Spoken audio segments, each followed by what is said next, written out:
Pakistan, the country where since 9/11 there is almost no tourism. But is this country only what we can see on the media? The country is offering not only the most astonishing landscapes and panoramic views, moreover, it breaks down all the stereotypes around the Islamic image of a terrorist country and gifts you with beautiful and unexpected moments of limitless hospitality.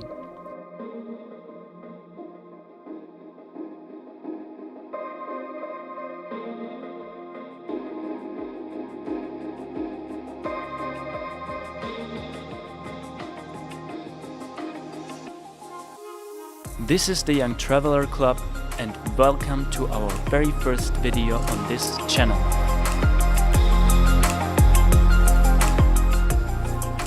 Okay, starting the recording. I will call this recording a podcast about Pakistan. So, we were traveling for 3 weeks through Pakistan.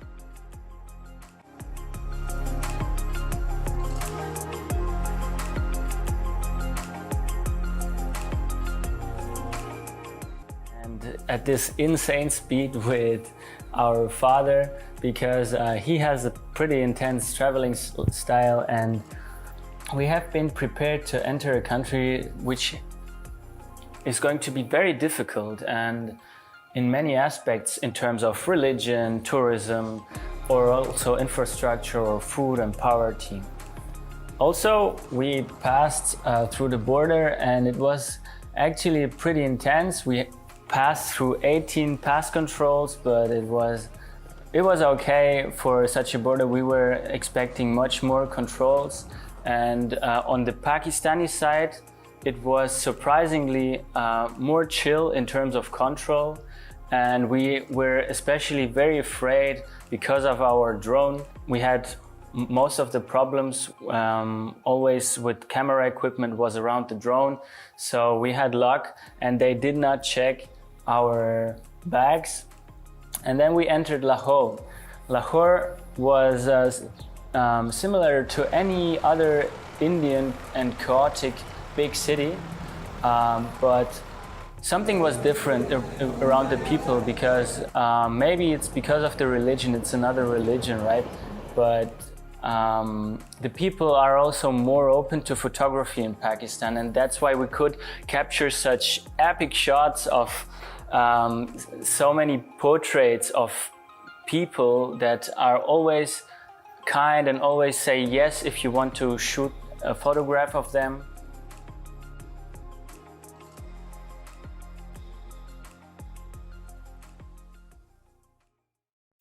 And then we entered the country, and it was far away from that stereotypical terrorist image. Don't want to idealize. For sure there are some problems, especially regarding the position of a woman in the society. That's why we almost made no pictures and video material around women, because it's very hard to capture them. It's very hard because the men are always having problems filming his wife. Women are most of the time working at home and are hidden from the eyes of men. And in an interview with Irina Mamchenko, who is a Russian woman living since 2015 in Pakistan, said that women have less protection and are more vulnerable to sexual harassment. Женщины работают в банковских учреждениях, занимают руководящие должности там. Их мало, 1%, 2% возможно, это там не 20%, маловато. В школах работают женщины, в университетах в основном преподаватели, учителя. Так скажем, в плане правительственных учреждений, да, есть министры у нас. Потихонечку становится, но все равно авторитет мужчины как был, так и есть. И мужчина более послушает, нежели чем женщина. Есть нюанс. В глубинках, конечно, женщины дома сидят. Женщина, Кепике, провинцию взять, Кепике, Балачистан. Там закрытая территория, они до сих пор же женщины в топе бурка ходят с закрытыми лицами. Мужчина не даст возможность выйти женщины без сопровождения, без покрытия головы и лица. на улицу. Моя женщина, моя собственная. Не, Пакистан с терроризмом не имеет никакого отношения общего. Есть районы, приграничные территории, конечно же, есть. Соответственно, есть люди, которые, скорее всего, тренируются, да. Но мирных жителей сейчас это не затрагивает уже много лет, уже с 2010-го, ну, после 2012 года уже ситуация стабилизировалась здесь. Вы знаете, по-моему, везде хватает людей с отклонениями, не только в Пакистане, просто Пакистан у вас уже шаблон.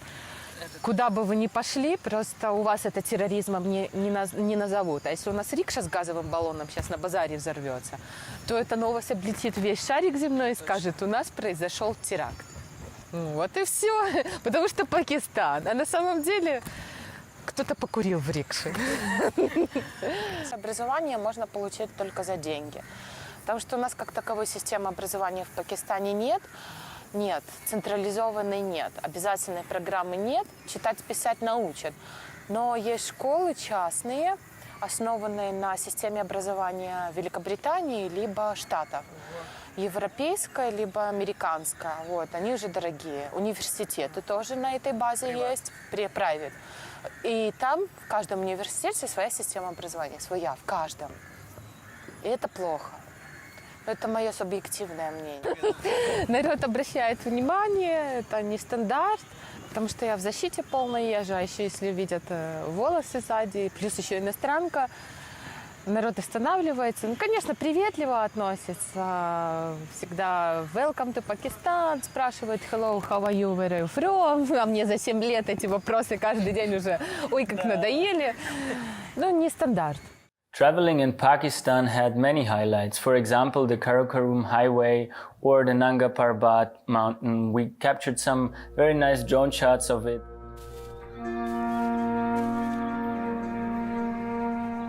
This is the Fairy Meadows village where you can stay and sleep.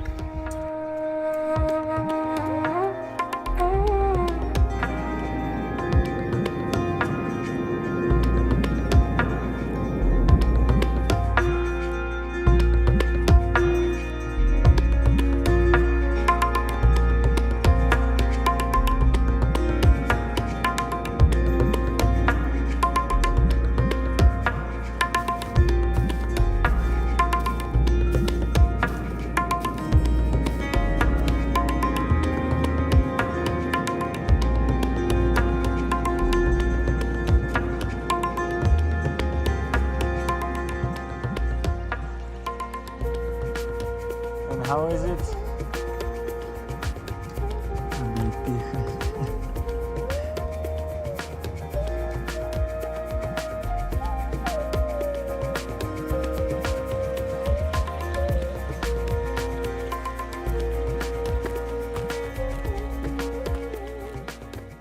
Also, we went to the Hunza Valley, and the Hunza Valley is something different from the rest of the Pakistan. It has some kind of a more local vibe.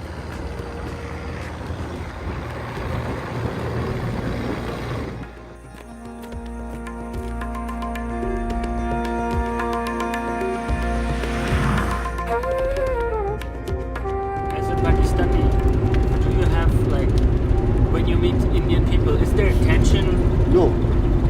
No. No, they're friendly.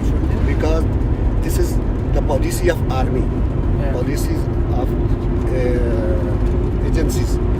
Hindu policy are totally opposite for Muslim. Not in country, but even for the whole of the Muslim country. Their policies are against for Muslim.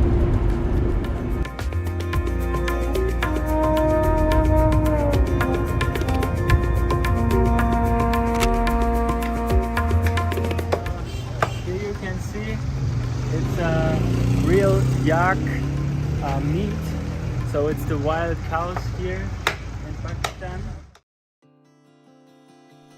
Like today I went to a Pasu suspension bridge. I think 25 female tourists came from that way. So it's very positive that people are traveling to Pakistan, and especially this region. It's far, but they are traveling. And I'm sure that most of people don't know about this place. You can like walk 12 a.m., 1 a.m. in the night, midnight or late night. You can walk everywhere. No one will. You will feel safe. No one will ask you why you are walking or what you are doing here. Has a very close community. Basically, in Hunza or in Gilgit-Baltistan, but it's Aga Khan Development Network, AKDN. It works a lot in every place, in every country, like in Afghanistan, in Africa, in Pakistan, in Tajikistan. It works a lot in every project, like in school, in hospital, and in if you need anything to work in or on a village, or you need for a community, you have to request, or you can chat with them. So they are very supportive and they are working on. I would really recommend visiting the Hunza Valley, because there you can see the untouched nature of Gilgit and Baltistan, and also we had the chance to visit this place in the golden autumn time, and where everything was red and yellow, and the mountains with the snow.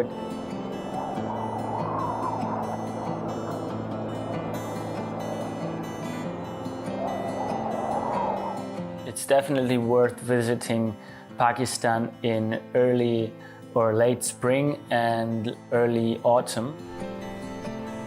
In this valley, in this Hunza Valley, there's this little small village called Pasu, and this village is surrounded by glaciers.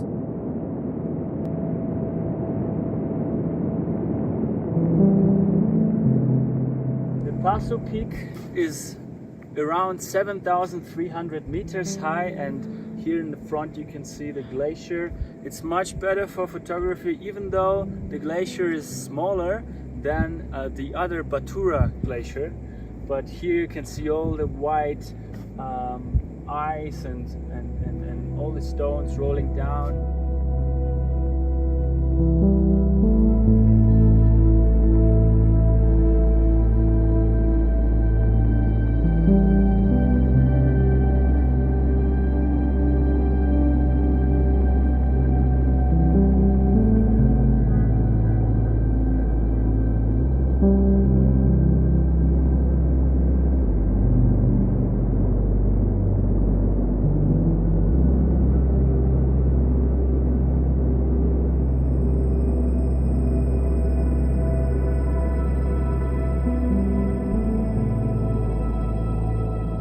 Pakistan has 4 out of 14 8,000ers, and this is pretty insane because it has so much value for the touristic industry.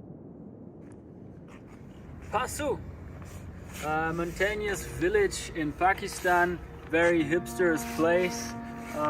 All around us, big walls of 7, 6, 8,000 meters high mountains.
Traveling through the Karakoram highway felt like an endless road. It actually is kind of endless, because after the highest passes in Pakistan, it continues into China, and then it loses itself into the desert of Taklamakan, and it's going on and on, almost like the Silk Road. It's super long, and there's no beginning or an end to it.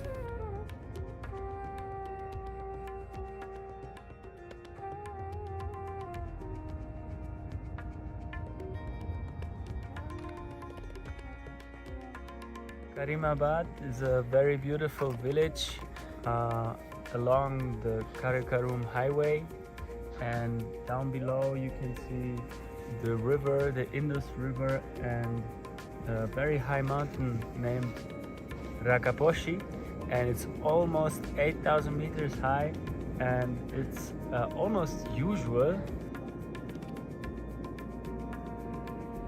The final point of our trip was the town Skardu.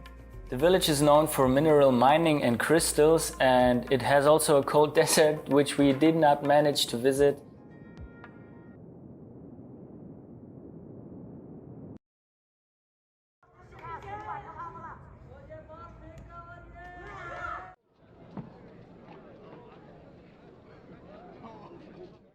Our personal highlight was the flight back, because for us mountain freaks, we always like to look at the mountains from above, and we have seen the highest peaks and the Nanga Parbat mountain.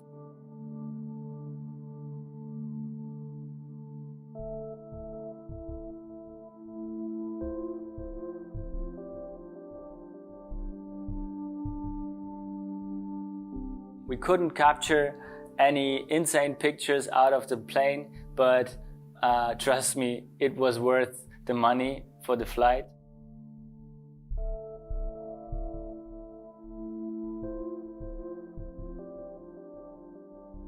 Going back to the border, we made it to India safely, and now we are here cutting this video in Rishikesh.